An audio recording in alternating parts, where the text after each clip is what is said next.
Interesting question.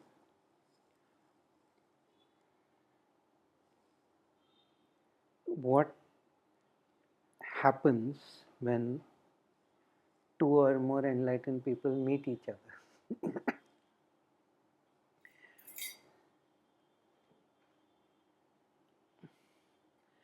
There's a lot of anecdotal narratives about these things.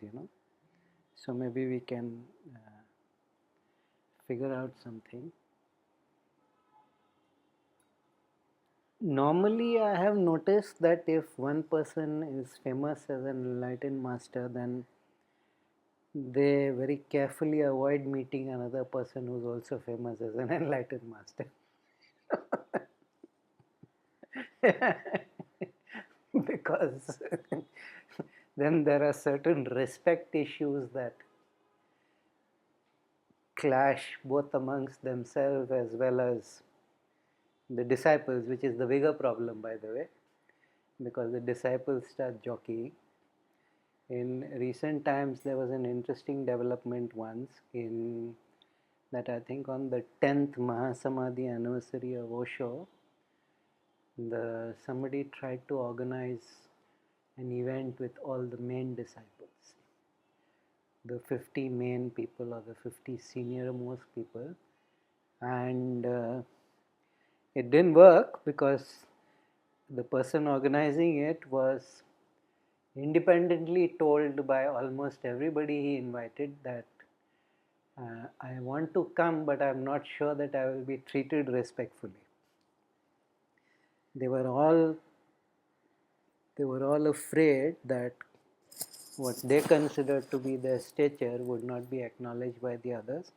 And I think that's probably not an unreasonable thought on their part, because the amount of jealousy between brother disciples, between Guru Bhai, is probably greater than you know, two contending film stars don't have as much jealousy as two Guru Bhais. So, who is who is who is enlightened, who is not, there will be issues there. So this was a very interesting point in that it was there to commemorate the teacher. Why do you care whether you will get your stature or not? But obviously teacher is now dead. Now it is my time. There are lots of people who are, I shouldn't say this. This is of course going to get me into trouble as usual, but still it's too juicy not to say. You can see sometimes when the teacher is a little old that all the senior people are just silently counting. When will this person pass over? And then I can become the teacher. I can become the center of attention, the focus. On the other hand, I have seen how Gurunath treats Santosh, or Santosh treats Gurunath, or how Master Charles treats. There's a lot of mutual respect, so it is not fair to say that. It is not fair to say. But in general, they very carefully avoid running into each other. The Jains have a story, the Buddhists have no record, but the Jains are very famous for retrofitting all the narratives. They take all the major stories, all the major events of all the other mythologies, and then they write their own version of it. So they have a story where Buddha and Mahavira actually met, and which is quite plausible because the North India was the scope of both of them. They were contemporaries and they used to wander and preach in the same geographical area. So there's no real reason why that could not have happened, except that the Buddhists have no memory of it. The Jains have a story, and apparently they just sat and looked, or they stood and looked at each other for about half an hour, and then they said, yeah, there is nothing to learn or to teach. Both of them are at the same stature, and they went their separate ways with their hugely relieved, I suppose, disciples. So like I said, this is a Jain narrative, there is nothing there, but I don't think it's wrong, because even the samurai have a lot of stories about two warriors who meet and they just silently size each other up and they realize what is the level. They don't have to physically fight. They just know, just by observing the other person, what is the level of skill. There is no real reason why not. It seems to be a question of the human personality of the teacher, because enlightened is enlightened. There is no limited infinity. No, either the person is enlightened or is not. Now, when Paramahansa Yogananda brought his people and took them to meet Ramana Maharishi, he basically veiled himself in front of Ramana Maharishi, because he didn't want that there would be like two kinds of centers of power over there. And a lot of younger masters, they do that when they are in the presence of an older master. They efface themselves, or they just kind of, in any case, if it is a yogic parampara, the senior teacher is always given the respect. The senior master is always given the respect. The thing is, the trouble begins when you have different kinds of outlooks.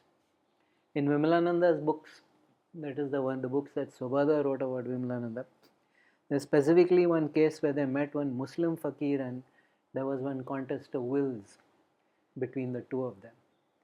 And that fakir seems to have done something bad onto Vimalananda, for which Vimalananda retaliated also. So sometimes the question, of course, remains whether the other person was enlightened or not, that he had got into a contest of wills. But what Vimalananda said was that he challenged me and I cannot let such impudence pass. I cannot just let that kind of offensive challenge pass. Which happens many times. Yogis and teachers of rival schools meet each other and there is this challenge. South India is full of stories like that. The Bhakti people actually make up the maximum number of stories about somebody who is very proud of himself and his attainment. The standard story is some guy who is a very strong hatha yogi, and this is an almost universal template, that he meets a bhakta, he meets a great devotional saint and he challenges him to demonstrate power of attainment, and so he takes a sword and he says, now strike me, and when they strike him the sword shatters, because his body has become like Hanuman, it has become adamantine, Vajrang. And then when they strike the bhakta, it passes through the bhakta, because he's so egoless that there is no form also anymore. I'm not saying these are untrue stories, but the template seems to be rather universal, So, and the Bhakti people always rewrite these stories in ways that show the bhakta is superior to everybody else. So they have written a lot of stories which show Gorakshanath, for instance, getting into trouble. And I read those stories and I'm like, Gorakshanath was one of the few times that an avatar of Shiva took place. It's very difficult for an avatar of Shiva because Shiva is essentially formless. So to create an avatar is very, very difficult. Shiva is essentially the Akasha Tattva. To create an avatar is very difficult. If you're telling me that a Bhaktiwala bested Gorakshanath, you've got to serve it with a big, huge helping of salt. I'm not going to buy that. Unfortunately, these stories are very common. These stories are very common because by taking somebody who is universally acknowledged to be a powerful yogi or a great master and then showing that my guy was more powerful, it's a way the narrative unfortunately comes. And Gorakshanath happened to be immortal, so it did not mind the historical period in which the story was made up, because since he is immortal, he can pass through. In Maharashtra, there is a similar story, a very famous story. It's about Gyaneshwar. Gyaneshwar, who wrote the Gyaneshwari, and his brother and sister, they were all three of them were enlightened. So there was this great yogi called Chagandev, who was supposed to be 1600 years old, and he had become so powerful that he used to ride on a tiger, and he had a snake, a cobra coiled on his left arm, and he would carry a trishul, and he would go riding around. And he heard about these three supernatural kids, because all of them got enlightened as Bala Yogis only. He heard about these three supernatural kids. Now this is the Bhakta version of the story. He heard about these three kids and he came to meet them. And they were sitting on the village boundary wall. It was a little broken wall. They were sitting on it, and they saw that Chagandev is coming. Oh, the great Chagandev is coming here, and why are we making him, putting him to all that difficulties, riding on that poor tiger? So they caused the wall to rise, and they flew to him, and he, of course, immediately got off the tiger and prostrated in front of them, because you are so much greater, and it was my ego. And then some people also say that actually Gyaneshwar was his guru in his previous life, but he died before he could take him across the threshold. So Chagandev refused to drop his body. He preserved his body through various occult medium, waiting for his guru to be reborn so that he could get that last. So wonderful. One should not be proud of one's attainment. One should be humble, blah, blah, blah. All the tripe that people think is spirituality. Then I happened to meet some Nathpanthi guys, and they gave me their version of the story, and it was like, okay, this is very interesting. What they were saying is Chagandev realized that there are three people of exceptional possibility, and just his sight was enough that the Kundalini rose in all three of them. They got initiated, and it was that levitation that happened because just the sight of him initiated. I'm like, all right, so now we now we have it balanced out. Now, if you ask me personally, I would go by the Chagandev, the Nathpanthi version of it. I wouldn't go by the Bhakti version of it.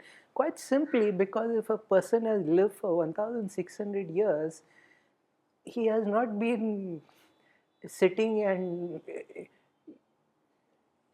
he has been doing something those 1600 years. He has a head start. You cannot tell me that a person who is a great yogi or a great occult master for 1600 years is not progressed in any ways. So my personal support, because I'm very much like the Nathpanthis anyway. I'm very Aghora type anyway, Ugra, Shigra, Tivra kind of nature. My personal support is on that side. Not that I am running down Gyaneshwar in any way. I believe Gyaneshwar is one of the greatest spiritual presences that ever manifested in India. I believe that the Gyaneshwari is one of the greatest books that India has produced. It is his commentary on the Gita, but it is a really awesome. But I really don't think that a 1600-year-old Nathpanthi yogi is going to be bested by a 12-year-old kid. I really don't think so. So in 19th century, we had a very similar story. This was Dayananda Saraswati when he came to Calcutta, and Ramakrishna met him. Now, we had heard the Ramakrishna mission because we grew up in Calcutta, and we had heard the Ramakrishna mission version of events. The Vivekananda Ramakrishna Bhakti version of events, where he went to meet him because he had already become very famous. Ramakrishna went to meet Dayananda Saraswati, he was already very famous, and he used to examine people. He would check their chest, because if the Shakti was at a certain level, then the chest, the skin would have a reddish tinge. So he said he has some power, but he is little haywire. And again, this is not to knock Dayananda, because Swami Vivekananda, the only person he has ever called great is Dayananda Saraswati. He would never say Dayananda Saraswati or Swami Dayananda Saraswati without saying the great Dayananda Saraswati. So that is the stature that Dayananda had, but I am not saying that Ramakrishna was entirely wrong in his judgment of Dayananda. So well and good, no problem. Years later, I read the Arya Samaj version. And they just have one hissy fit that their founder Acharya was insulted in this way, and it was one wave of insulting and dismissive language of Ramakrishna. This was his habit. Anytime there was anybody important or famous, he would push his way uninvited, rudely. Then he would pretend that he had examined them, and it was so that he could announce that his teacher was great. So now you know why one teacher doesn't go near another teacher. Because you know, they might have no issues, but their disciples keep the controversy going 100 years later. and it degenerates into abuse. Now, Dayananda was not a very pleasant person to get along with, because his book is, the Satyartha Prakash is a very in your face, it's a very pugnacious book, it's a very vitriolic book. You know, he just criticizes everybody. Hinduism, Buddhism, Jainism, Islam, Christianity, he just takes one battle axe to everything. He reduces everything to waste, and then he has certain notions about the Vedas. That is the only truth. The rest is all to be demolished. So, you know, four words you will find throughout the Satyartha Prakash. Anpad, Dhambi, Murk, Gamar. You know, these four phrases, liberal. You know, every page has at least one usage of this, very often all four. And it doesn't matter who he is talking about, from which culture, which part of history. Anpad, Dhambi, Murk, Gamar. So you should talk to the Sardar sometime or then Saraswati, because what he said about their gurus.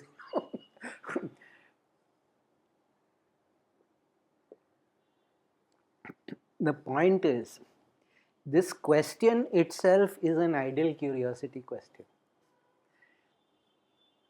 What does it matter?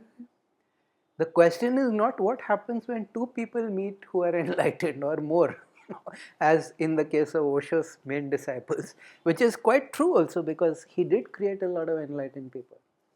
Whatever else happened with him to the end of his life, he did create a lot of enlightened people. That cannot be taken away from him. Ramakrishna is probably unbelievable because he created 50 masters, not just 50 enlightened people. That is a track record that very, very few people will ever be able to match. Not just the 12, not just Vivekananda and his fellow Guru Bhais. 50 people became masters. The question therefore is not what happens when two people meet. Because what is meeting is not enlightenment. What is meeting is the limitation of embodiment. The Vasana Samskara that created that particular form, that particular geographical, biological, gender, all those limitations of embodiment are meeting another limitation of embodiment.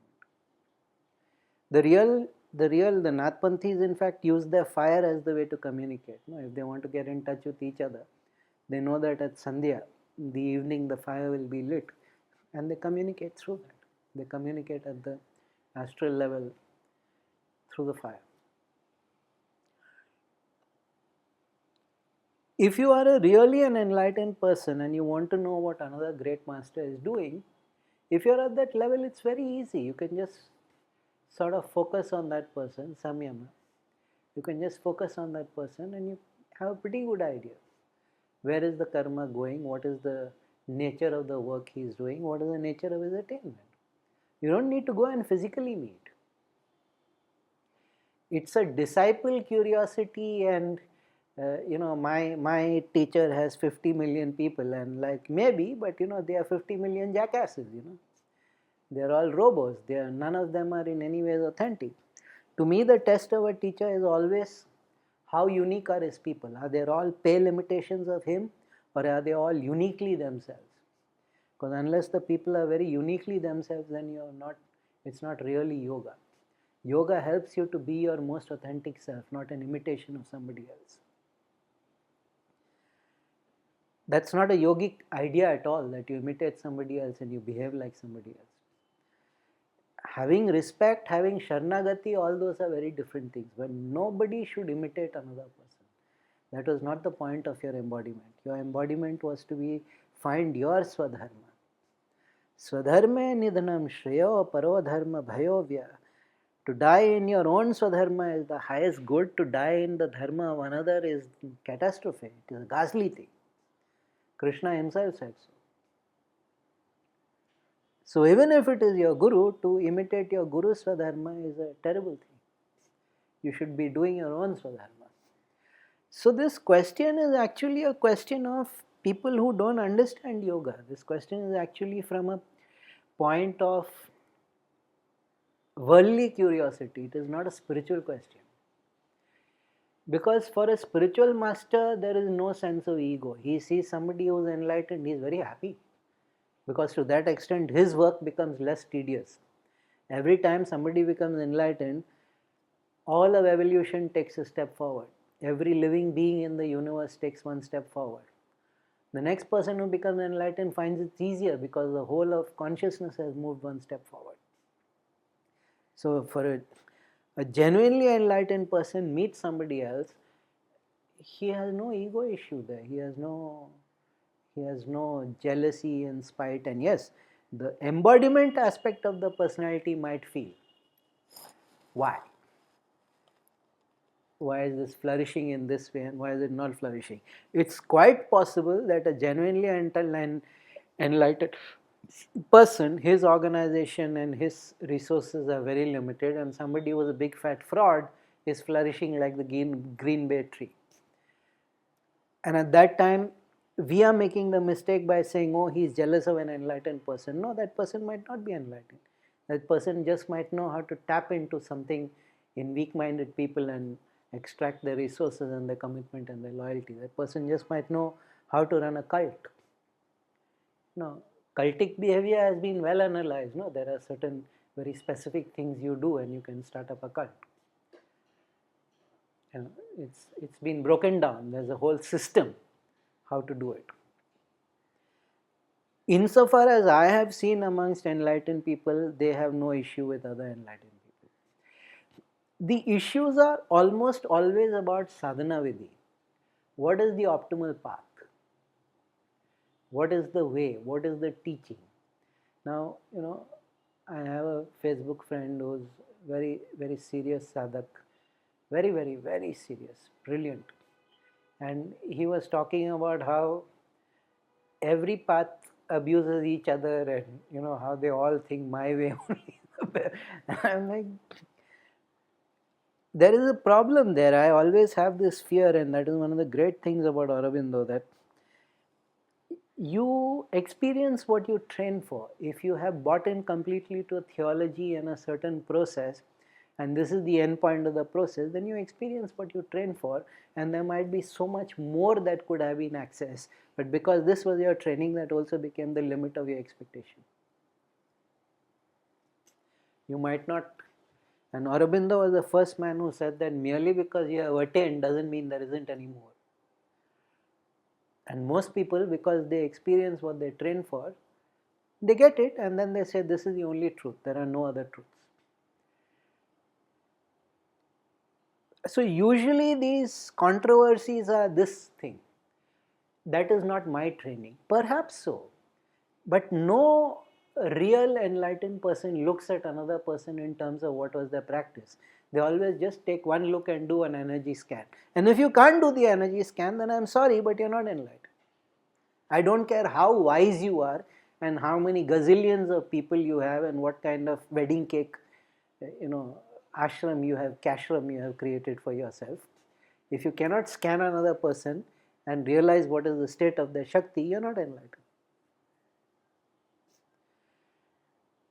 Like I said, for an enlightened person, it is always a relief, because when you are trying to teach people, you are conscious of pushing against inertia. You're conscious of pushing against this unbelievable tamas of the universe. So every time you see an enlightened person, the thing clicks in your mind that somewhere tamas has decreased. To this extent, tamas has decreased. To this extent, my work becomes easier. All of our work becomes easier. The whole process of evolution becomes easier. So there really should not be any issues. Like I said, the issues are all the issues of embodiment limitation. And then there are cultural norms. Then cultural norms are, even if you are the greater master, or not the greater master, but I would say the person with more attainments, if somebody is much older than you, has been in sannyasa for 10, 20, 30 years before you, you respect that. You respect that. You show the respect to that, to the process. You show the respect to the structure, to the system. It doesn't mean that you have to, in your mind, say, oh, this person is greater than me, when the person is manifestly not. And greater means what? In terms of supernatural abilities, and all those stories of the Bhaktiwalas are precisely that. The supernatural abilities are not what really counts in the end. And they are right. To that extent, they are right. But sometimes the supernatural ability is needed. Sometimes the siddhi is needed. Sometimes the ability to do something may not be present in one teacher and may be present elsewhere. Those are all matters of personal maturity, of emotional maturity. But very often it happens that a person throws his entire life energy into the sadhana, and they come to that state where the mind is stilled, and they come to a state where the karma is burnt over, and they have done nothing for themselves from an emotional point of view. Emotionally, they remain children or adolescents. And so they have, when they are talking about the interior dimension, they are fantastic. But when they are talking in a practical terms, or even in human terms, they are idiots. Because they have not grown in an integral fashion. Now, those are issues of how things are played out. Those are issues of how the culture has trained people in becoming enlightened. We have not, for a long time, even after Aurobindo, we have not trained people to become enlightened in an integral manner. We have trained people to become enlightened. It's quite possible that your body is not enlightened, but your mind is enlightened, your emotions are enlightened, your pranamaya kosha is enlightened. It's quite possible that there is, which means you'll have to come back one more time and integrate that last bit. You'll have to integrate at all 4 dimensions. You'll have to integrate there are certain people, it's quite ghastly to see sometimes. They act so childishly. That's why Ken Wilber actually wrote a very famous essay, Why Are So Many Gurus Such Assholes? Because it was basically the fact that they have not done anything to emotionally mature and process themselves, or even intellectually mature and process themselves. But that does not take away from their attainment. That does not take away from the fact that karma is no longer operating. The mind is no longer operating, and that they can activate another person. That's what counts. Does karma operate? Has the mind stilled? And can you activate another person? Can you do the transmission to the other person? It is not right, which is why Aurobindo kept hammering on the integral. Because if you fail and you only partially attain, you will have to come back one more time and get that in, get that fixed, get that flaw, that lacunae fixed, which is all right. Because a person who can even initiate another person, that itself is such a rare thing. Just the ability to connect somebody to the Shakti is one of the rarest of rare things. And a person who can do that, you can forgive them a lot of bad behavior. Because this one thing that they can do is unbelievable. There are people who have actually attained, become enlightened and liberated, and they cannot connect. They cannot hook another person to the Shakti. Either because they didn't develop it, it was not in the training, or it was not in their destiny. Rinanubandhan does count. It is not in the destiny. The ability to connect, and The most complex problems are, of course, when the disciples become enlightened and the teacher is still living. Then there is heavy confusion, because new people come to the teacher and they think that they are of the same stature as the senior disciples who have already become enlightened, and that creates a lot of trouble for you. If you presume equality to an enlightened person, it is bad karma, very, very bad karma. Now, for whatever reasons, the disciples don't want to go away, or it is not their karma to teach, so they are still hanging around the teacher, and people think, oh, they are still on the path. No, it might be that they were attained. Very often it has happened that the disciple actually becomes a greater teacher than the master, but till the master is there, Matsyendranath, that is what he asked, no? He was such a perfect yogi that Shiva wanted to give him an exceptional boon. He wanted to give him that was. So he said, what do you want? You can ask me anything, I will give it to you. Ask me something exceptional. And he said, I want a disciple who is greater than me. Yeah, that's not going to happen. There is nobody greater than you. I will be born. I will incarnate as your disciple, and that became Gorakshanath, because he wanted the disciple greater than him. So very often it happens so, but don't blunder and assume that the person at the top is the only person there who has anything of worth or value. It might be that there are other people also, and many people make this mistake. Sometimes the senior teacher or the founder, he actually knows that the Rinanubandhan is one of the disciples, and he tells that person, why don't you talk to him? He will advise you, he will guide you, he will take charge of it. And they feel offended. I came to you. You might have come to me, but it is not my karma, it is his karma. On the one hand, you say, I respect you, I surrender, I will listen to whatever you say. And then when the person says, please learn from this other person, no, why did you hurt my ego like that? I will learn only from you. So these are all foolish things. But yeah, generally the disciples, no matter how great in front of their guru, they will never reveal their stature. They will never reveal their capability and their ability, just out of respect, not any other reason. Because no matter how great they become, this person connected them to the Shakti, and that gratitude is infinite and eternal. So they will never reveal, and the others, the observers, make the mistake of thinking nothing is happening there. This is actually a source of great amusement to most real quality teachers. Always find that amusing, that people don't seem to realize what is going on. People don't seem to realize what I have done. They think that I still have to do all the work. I have created the next generation, and they're not willing to go. And the next generation very often is better. Next generation very often is better precisely because they are younger, they are smarter, they are more educated. As teachers, they could be better. But that whole social consensus thing plays in so badly.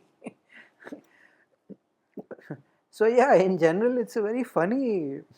It's all the stories I've said. God, people are going to come jumping down my throat. But truth is more important than feelings. Sarvam Shivamyam.